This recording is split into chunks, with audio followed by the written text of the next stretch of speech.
अस्सलामुअलैकुम वरहमतुल्लाहि वबरकातुहू। आज की खूबसूरत हदीस हज़रत उमर रज़ी अल्लाह अन्हु से रवायत है कि आप सल्लल्लाहु अलैहि वसल्लम ने फरमाया, तुम में से कोई भी ऐसा नहीं कि वो वज़ू करे और खूब अच्छी तरह वज़ू करे, फिर यूँ कहे अशहदु अल्ला इलाहा इल्लल्लाह वहदहु ला शरीका लहू व अशहदु अन्ना मुहम्मदन अब्दुहु व रसूलुहु। तर्जुमा, मैं इस बात की शहादत देता हूँ कि अल्लाह के सिवा कोई इलाह नहीं, वो यकता है, इसका कोई साजी व शरीक नहीं, और मैं इस बात की गवाही देता हूँ कि मोहम्मद सल्लल्लाहु अलैहि वसल्लम इसके बंदे और रसूल हैं। तो फरमाया कि इसके लिए जन्नत के 8 दरवाज़े खोल दिए जाते हैं, जिससे चाहे दाखिल हो जाए। तो क्या आप चाहेंगे कि आपके लिए जन्नत के 8 दरवाज़े खोल दिए जाएं?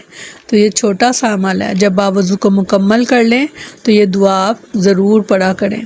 खुशखबरी बहुत बड़ी है, मैं नहीं चाहूँगी कि आप इसको मिस करें। रहमतुल्लाहि व बरकातुहू।